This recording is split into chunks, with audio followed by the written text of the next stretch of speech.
বিএনপির কেরা উঠিছে, কেরা মানে কি আমরা জিগান না। ইলিয়াসের একটা ভিডিও আছে, শাওনের কেরা উঠিছে, আমি দেখি না ভিডিওটা, শুধু থাম্বনেল দেখেছি, তাই কেরা মানে আমি জানি না, কিন্তু কেরা কথাটা খুব পছন্দ হয়েছে। বিএনপির কেরাটা বোঝার জন্য আপনাকে না মেডিকেল সায়েন্স কই, হ্যাঁ আবার ডরায়েন না, সেটা খুব সহজ জিনিস। হাঙ্কারের শরীরে একটা রোগ প্রতিরোধ করার ক্ষমতা আছে, এটার ইংরেজিত কয় ইমিউনিটি। এই ইমিউনিটি আছে জন্যই আমরা এত দূষিত পরিবেশে দূষিত খাবার খাইয়াও নিত্যদিন রোগে ভুগি না। শরীরে ছোট ছোট যোদ্ধা কোষ আছে, শরীরে জীবাণু বা ভাইরাস ঢুকলে তারা জয় বাংলা করে দেয়। শুধু জীবাণু বা ভাইরাস না, আরেকজনের কিডনি, চোখের কর্নিয়া, আরেকজনের কলজিয়া আমার শরীরে যদি ট্রান্সপ্লান্ট করে ঢুকে দেয় না, করে তো তাই না, কিডনি নষ্ট হলে বই লাগে দেয় না আরেকজনের কিডনি উঙ্কা, তো সেটাও কলে খাইয়া দেয়। ওই যে একজনের কিডনি নষ্ট হলে আরেকজনের কিডনি নিয়ে লেগে দেয় না আরেকজনের শরীরে, এটা কয় ট্রান্সপ্লান্ট আর কি। তো ওই ট্রান্সপ্লান্ট করলে না ওই যোদ্ধা কোষ খাইয়া দেয় কলে, বুঝছাও, ওই যে যেটা ট্রান্সপ্লান্ট করছে, যেটা ঢুকাইছে, সেই জন্য ট্রান্সপ্লান্ট করার পরে মেলা ওষুধ খেতে হয় ওই যোদ্ধা কোষগুলোকে থেমে রাখার জন্যে, চেপে রাখার জন্যে। তো ওই যোদ্ধা কোষের কেরা হইলে নিজের শরীরের রূপে নিজেই ঝেপে পড়ে, তার মানে শরীরের এই চামড়া মনে হয় তার নিজের চামড়া না, এটা অন্যের চামড়া, ব্যাস তাহলে শেষ, শরীরে সোরেসিস হবে। এটা সে ছবি দেখে দেন, দেখিছেন কি বিচ্ছিরি অবস্থা, এটা করলে কোনো সোয়াসে রোগ না, ওই যে কেরা হয়েছে, বুঝছাও, রিউমাটয়েড আর্থ্রাইটিস মানে বাতের মতো আর কি। তো এটাও কেরা, হাত হুত বেঁকে বুকে যায়, ব্যথা তো আছেই, ছবি দেখান এডিটর সাহেব। তারপরে টাইপ 1 ডায়াবেটিস, ডায়াবেটিস করে দুই ধরনের, টাইপ 1 আর টাইপ 2। হ্যাঁ, তো টাইপ 1 মানে যেটা জন্ম থেকে হয়, তো ছোটবেলাতে হয়, এটাও কলে ওই কেরা রোগ, বুঝেছেন।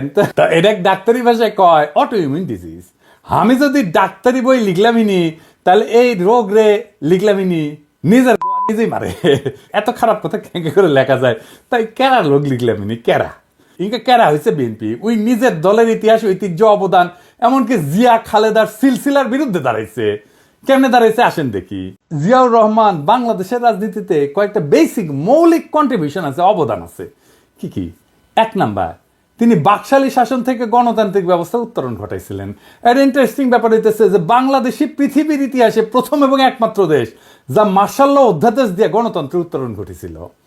আমরা এই প্রসঙ্গে পরে আসবো, কারণ বিএনপির কর্মীদের জানা উচিত যে তাদের নেতারা দলের আদর্শ নীতি উদ্দেশ্যের সাথে কি বিপুল প্রতারণা কইরা দলটারে ধ্বংস করিচ্ছে। দুই নাম্বার, জিয়াই বাংলাদেশের নাগরিকদের প্রথম পলিটিক্যাল আইডেন্টিটি দিচ্ছেন। পলিটিক্যাল আইডেন্টিটি খুব গুরুত্বপূর্ণ একটা জাতির জন্য, একটা দেশের জন্য, রাজনৈতিক জনগোষ্ঠী হিসেবে গড়ে ওঠার জন্য। আমার জনগণ কোথায় ভারতীয় জনগণের চাইতে আলাদা, আমরা কিভাবে পশ্চিমবঙ্গের বাংলাভাষী বাঙালির চাইতে আলাদা, এইটা ৭২ সংবিধানে ছিল না। এটা জিয়ার খুবই মৌলিক কন্ট্রিবিউশন। ৭২ সংবিধানে আমরা বাঙালি জাতি, বাংলাদেশের সকল নাগরিকের জাতিসত্তা বাঙালি। আমরা কি সবাই বাঙালি? ইন্ডিয়া মুক্তিযুদ্ধের সময় পোস্টার করে দিছিল যে বাংলার হিন্দু, বাংলার বৌদ্ধ, বাংলার খ্রিস্টান, বাংলার মুসলমান, আমরা সবাই বাঙালি না, আমরা সবাই বাঙালি না। বাংলাদেশের স্বীকৃত ৫০টা নৃগোষ্ঠী আছে, চাকমা, মারমা, সাঁওতাল, গারো, ত্রিপুরা, বম, ম্রো, হাজং, খাসিয়া আছে না। আমাদের এই ছোট দেশে ৪৭টা ভাষা আছে, কি বিপুল বৈচিত্র্য আছে, সবাইকে আপনি বাদ দিয়ে দিবেন বাঙালি কয়া? এই যে ইনক্লুশন, সবাইরে নিয়ে আসা, এটা কে করেছে? জিয়া করেছে, আমাদের বাংলাদেশি জাতি পরিচয় দান কইরা। ৩ নাম্বার, বাংলাদেশকে পদানত রাখার ভারতীয় বয়ান মুজিববাদ, যা এই ৭২ সংবিধানের রাষ্ট্রীয় মূলনীতি ৪টা: গণতন্ত্র, সমাজতন্ত্র, ধর্মনিরপেক্ষতা, বাঙালি জাতীয়তাবাদকে জয় বাংলা করে দিছিল জিয়াউর রহমান। ধর্মনিরপেক্ষতাকে প্রতিস্থাপন করেছিল পরম করুণাময় আল্লাহর উপর পূর্ণ আস্থা এবং বিশ্বাস দিয়া। সংবিধানে বিসমিল্লাহির রহমানির রহিম যুক্ত করেছিল। আমি এক এক করে দেখাচ্ছি কি কি করেছিল। সংবিধানের প্রস্তাবনার প্রারম্ভে বিসমিল্লাহির রহমানির রহিম তো সংযোজন করেছিলেন। রাষ্ট্র পরিচালনার মূলনীতি হিসেবে ৮-১ ক অনুচ্ছেদে লিখেছিলেন, সর্বশক্তিমান আল্লাহর উপরে পূর্ণ আস্থা এবং বিশ্বাসী হইবে যাবতীয় কার্যাবলীর ভিত্তি। ৮ ক অনুচ্ছেদের আর এক রাষ্ট্রীয় মূলনীতি সমাজতন্ত্রের পরিবর্তে লিখেছিলেন, অর্থনৈতিক এবং সামাজিক ন্যায় বিচার অর্থে সমাজতন্ত্র। ২৫-২ অনুচ্ছেদে রাষ্ট্র ইসলামী সংহতির ভিত্তিতে মুসলিম দেশগুলোর মধ্যে ভ্রাতৃত্ব সম্পর্ক সংহত, সংরক্ষণ এবং জোরদার করিতে সচেষ্ট হইবে, এই মর্মে নতুন অনুচ্ছেদ সংযোজন করেছিলেন। ধর্মভিত্তিক রাজনৈতিক দল গঠনের উপরে সাংবিধানিক বাধা অপসারণ করেছিলেন। একদলীয় বাকশাল ব্যবস্থা বাতিল করেছিলেন এবং সুপ্রিম কোর্টের একটা মৌলিক এখতিয়ার পুনর্বলবৎ করছিলেন। এই সুপ্রিম কোর্টের মৌলিক এখতিয়ার কি, যা জিয়া আবার বলবৎ করেছিলেন? কি সেটা? খুবই গুরুত্বপূর্ণ, আসেন এরা বুঝে দেখি। এটা বুঝতে হইলে বাকশালের দুইটা জিনিস ভালো করে বুঝতে হবে। বাংলাদেশ নামের যে রাষ্ট্র 1971 তৈরি হয়েছিল, সেই রাষ্ট্রটাকে কার্যত ধ্বংস করে দেয় বাকশাল। বাকশাল কিভাবে মুক্তিযুদ্ধের মধ্যে দিয়ে গঠিত রাষ্ট্রকে ধ্বংস করেছিল? দুইভাবে। এক, বাকশাল যে আইনে হয়, সেই 4th সংশোধনী আইন 1975 সংবিধানের অনুচ্ছেদ 11 সংশোধন করে বলা হয়েছিল ইংরেজিত এটা, ইংরেজিত যেতে কইছে তাই ঠিকই কইছে, তাই না? এটা বাংলা করলে দাঁড়ায়, সংশোধনের আগে সংবিধানের অনুচ্ছেদে 11তে লেখা ছিল যে প্রশাসনের সর্বস্তরে জনগণ নির্বাচিত প্রতিনিধিদের মাধ্যমে জনগণের অংশগ্রহণের কথা বলা ছিল। এটা বাতিল করে দেওয়া হলো। অর্থাৎ রাজনৈতিক নেতৃত্ব বা সোজা বাংলায় শাসক নির্বাচনের ক্ষমতা আর রাষ্ট্রীয় কাজে রাজনৈতিক জনগোষ্ঠী হিসেবে জনগণের অংশ নেওয়ার ক্ষমতাই থাকলো না। এই কাজটাই করেছিল হাসিনা, বিনা ভোট, নৈশ ভোট, দামি ভোট কইরা।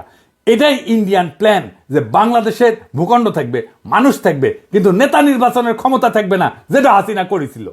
2 নাম্বার, সংক্ষুব্ধ কোনো নাগরিকের আদালতে যাওয়ার একটা মৌলিক অধিকার ছিল 44 অনুচ্ছেদে। বাকশাল সংশোধনীতে সে খোদ 44 অনুচ্ছেদকে বিলুপ্ত করে দেওয়া হয়। একই সাথে 102 অনুচ্ছেদে সুপ্রিম কোর্টকে দেওয়া অধিকার, অর্থাৎ সংক্ষুব্ধ কোনো নাগরিকের আবেদন শুনতে এবং প্রতিকার দিতে নির্বাহী বিভাগকে আদেশ দেওয়ার আদালতের ক্ষমতাকেও বাতিল করে দেওয়া হয়। মানে রিট আপনি করতেও পারবেন না, আদালত রিট শুনতেও পারবে না। রিট জিনিসটাই বাতিল করে দিছিল।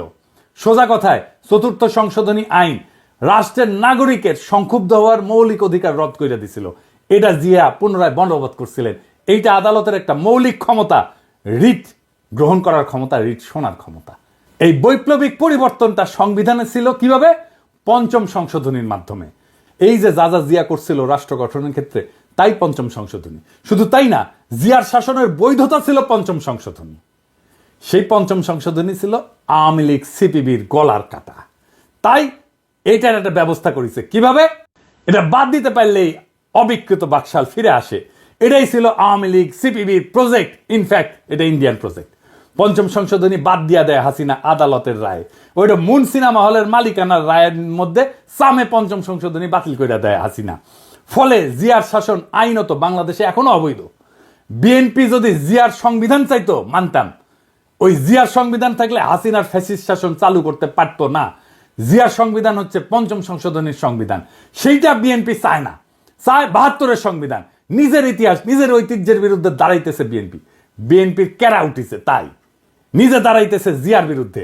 এইবার বলেন, এই বিএনপি তৃণমূলের কর্মীরা আপনাদের আবেগের সাথে, জিয়ার রাজনৈতিক উত্তরাধিকারের সাথে আজকের বিএনপি বেইমানি করছে কিনা আপনি বলেন? কার জন্য করছে এটা জিজ্ঞেস করেন আপনাদের নেতাকে।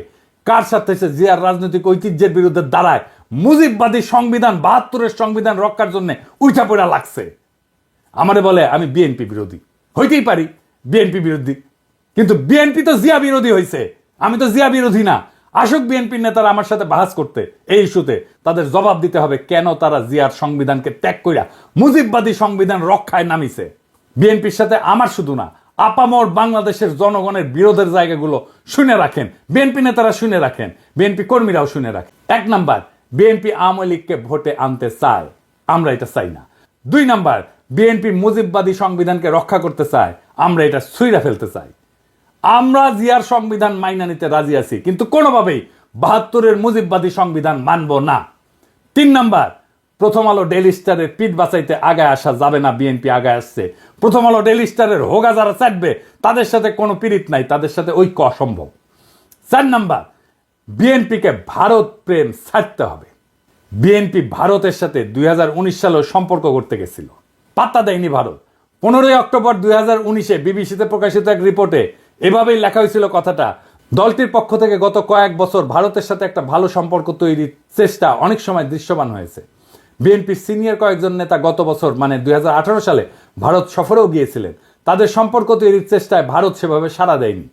এমনকি বিএনপির একজন অতি গুরুত্বপূর্ণ নেতা প্রকাশ্যেই বলছেন বিএনপির রাজনীতিতে ভুল ছিল, মানে ভারত প্রশ্নের রাজনীতিতে ভুল ছিল। বিএনপির রাজনীতি ভুল ছিল, খালেদা জিয়ার রাজনীতি ভুল ছিল, জিয়ার রাজনীতি ভুল ছিল। এই আস্পর্ধা কোথায় পাইছিল সেই নেতা? আমরা তখনই বিএনপিকে এলাই ভাববো, সহযোদ্ধা ভাববো, যখন এই 4টা প্রশ্নে বিএনপি স্পষ্ট স্ট্যান্ড নেবে।